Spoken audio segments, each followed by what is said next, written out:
How does this whole process start when I make a sound? Firstly, are you still with me? It's not true. Of course, there are some other physical factors, right? So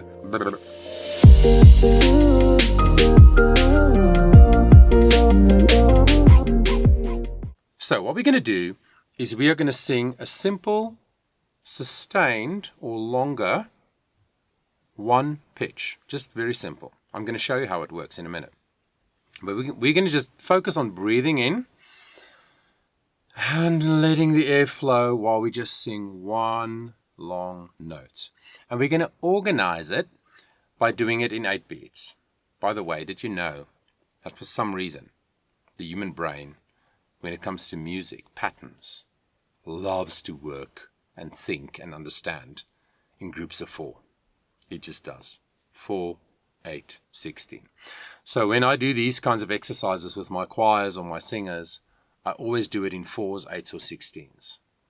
And you will find that most of the contemporary music you listen to, like 95%, is in a 4 or in an 8 or in 4 groups of 3, but it's always 4s and 8s and 16s because that just, I don't know, has something to do with how our brains interpret those patterns. But anyway, so we're gonna do 8-beat pattern, right?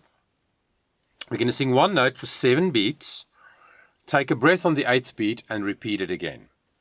It sounds something like this.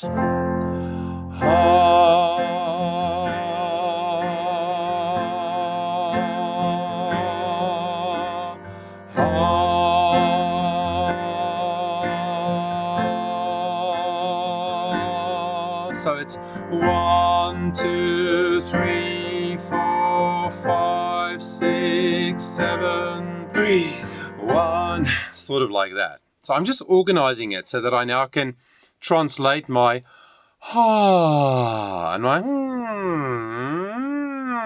into ha. Now I'm getting closer to how I'm going to use this information and this knowledge that I now have when I actually sing a song.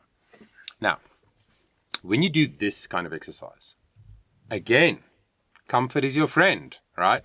So choose a pitch that is comfortable to you. I often work with large groups of singers, and then I normally start on the F above middle C, right? That works for most people, even primary school age children, but adults, male and female. That's a really comfortable place. Don't go like, oh, like super low. But don't try and go high. This is not about high and low. Find a really comfortable, about a fifth, 5 notes, 5 steps above what your lowest comfortable is. So most people can like sing an A or A flat, for those of you who understand music notation. So go on an E flat or F, right? That's what I do. I go on F.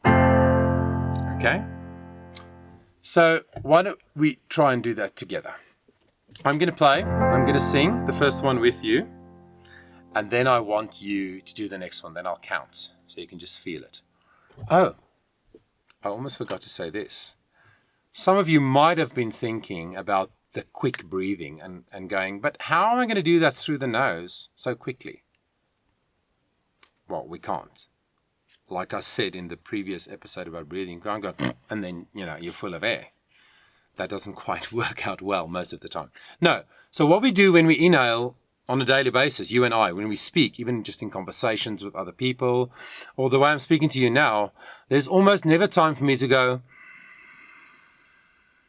so would you like a cup of coffee? And then, right? I mean, that's ridiculous. But we exercise our breathing by inhaling through the nose. Why? Because that is what the nose was designed for.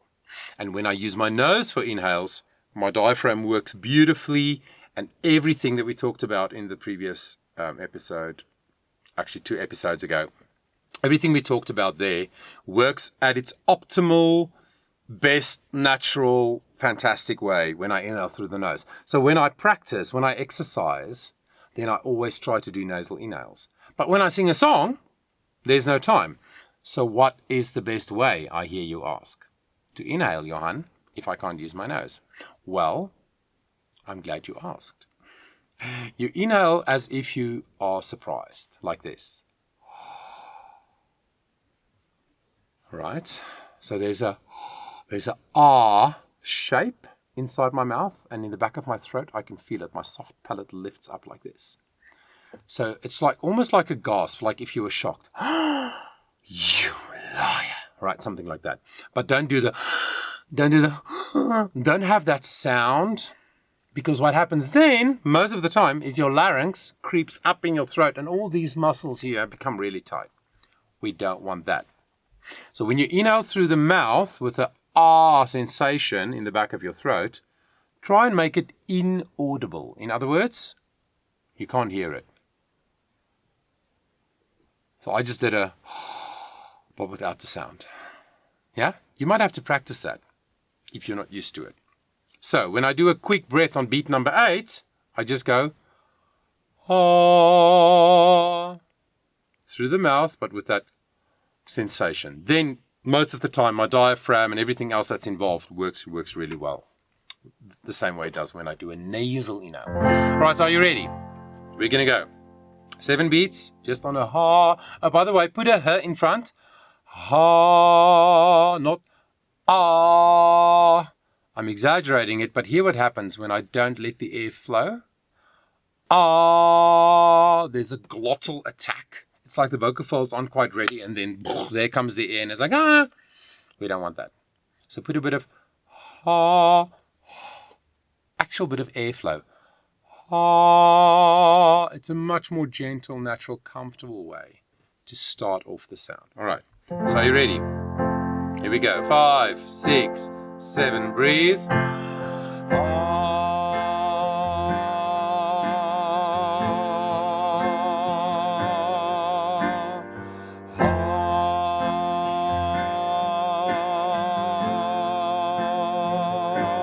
Breathe, and 1, 2, 3, just flow.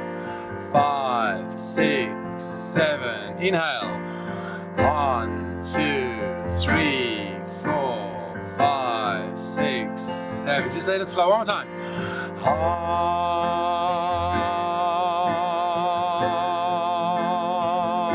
so comfortable. Ah,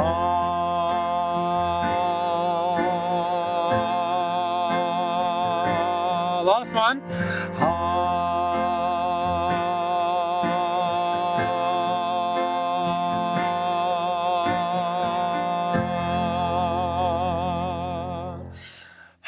Feels good, doesn't it? It makes you feel good. Talked about that. Vagus nerve, long exhales, all of that. Go and check it out. It makes you feel good. And here's a question. Did that feel like hard work?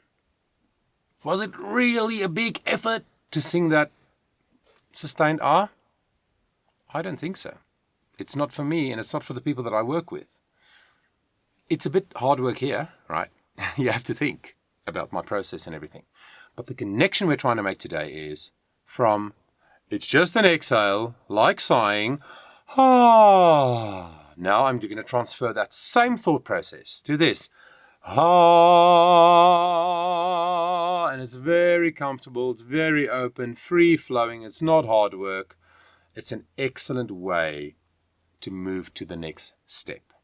Now, please remember, when you do this kind of thing, it is not a performance. It isn't a performance. Don't try to judge yourself. How beautiful is my singing? You're not singing, you are exercising. You're exercising the information so that it can become knowledge. It's not performing. Stop wanting to judge every sound you make all the time. You know what? Many singers struggle actually with fear. Now, this is getting a little bit serious, but this is important. Most singers have a fear of being rejected, of not being good enough, of thinking that maybe my singing is not acceptable to whoever listens to it. And of course we care. I mean, I wouldn't disrespect my audience by not caring what they think. That's not what I'm talking about. So we should care ultimately, right? But I'm talking about that fundamental, oh, I can't do that kind of sound because it's going to sound, people are going to think I don't know what I'm doing or whatever. Stop it, all right? Get over it. When you spend time with your voice, even in a singing lesson, if you have a vocal coach, I'm sure if you have a good vocal coach, they'll tell you, just forget about it. Just try it. Even if it comes out funny, nobody cares, right? We are working at our craft. We are developing the muscles. So we get that in sports. If you play soccer, you practice goal kicking. The goalkeeper practice, goalkeeping. But that's not the game. That's the practice. Now, what just really annoys me sometimes is that people so clearly understand that for sports, but when it comes to singing, they put people in a whole different category where every time you open your mouth, it has to be fantastic and beautiful. That's just not realistic. Okay, so when you do this don't be concerned with does it sound amazing. You are not performing. You are exercising the muscles, the thought process, the awareness, so that this can become knowledge. And then you can start to have application in many different contexts, so that you can sing a pop song if you want. You can sing a jazz song. You can do rapping if you want. You can sing music theater. Application of all this stuff that you have learned by doing and spending the time, not caring about what other people may think. Yeah, thanks, Dad, I hear you say. I'm sorry, but I really care about people. I care about you, and I don't want people to constantly be stressed about what other people think. But anyway, that's a discussion for another day, really, because there's a lot to talk about there. Let's get back to that sustained exercise. So you've been doing it for 8 beats, right? Like we just did together.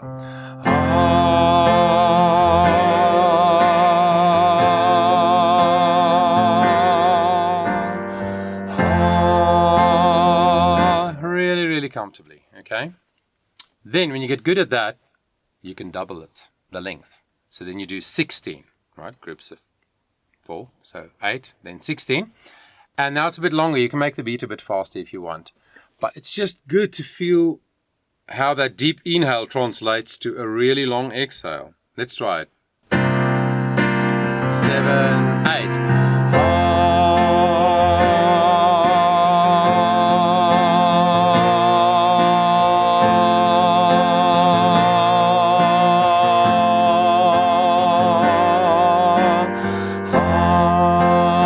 Yeah, it's a bit longer, right?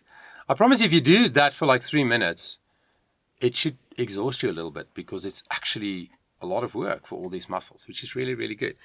So it's 1, 2, 3, 4, 5, 6, 7, 8, 9, 10, 11, 12, 13, 14, 15, and then you can go again, all right?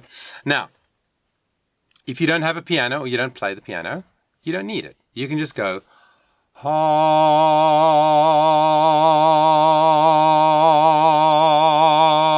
on a comfortable pitch, right? And just feel that flow. You don't have to count certain beats and whatever, like I'm doing. If you do play, though, play the piano or even a guitar, play along. Just make up your own little chords while you sing that sustained note. Start organizing the sound a little bit. But the important thing is, it's just an exhale. That is the connection that we want to make. From just breathing out to connecting vocal folds to sighing to now singing a sustained pitch. So that's what I wanted to share with you today, this whole connection, right, that we make. And here's your Voice Matters challenge for the week. Try and do long, sustained, single pitch exhales for about 2 or 3 minutes at a time, at least once a day. I want to reiterate this point. It is not the amount of hours that you spend. You don't have to set aside 1 hour or 2 hours to work on your voice. Obviously, when you're more advanced, then sometimes you need to do that. But I'm saying if this is a new journey for you and you're just learning about these things and you just want to start feeling it and becoming aware and exercising the right muscles, etc., then it's not about big chunks of time. It is about frequency. So it's about doing it often. If you do it for 3 or 5 minutes a day for a week, it'll probably benefit you way more than taking 2 hours on Saturday and trying to do it once a week for 2 hours. Does that make sense? If you don't believe me, try it. Okay? So try doing this long sustained ah. Focus on your inhale. Ah. Now you have to think about everything. What Clive is doing, the connection here. Yeah, all of that. Think about it. Don't just think, right? Information is becoming knowledge. So think about it, breathe, flow, long note, 2 or 3 minutes at a time, once a day, twice a day. It'll be amazing, the effect that has on your perception and even your awareness and even your application, and the quality of your sound will change within a week. So that's it from me for this teaching. Thanks so much for tuning in. I really, really appreciate it that you tune in. And now it's up to you. You have to go and make this happen. And you have to, because your voice matters.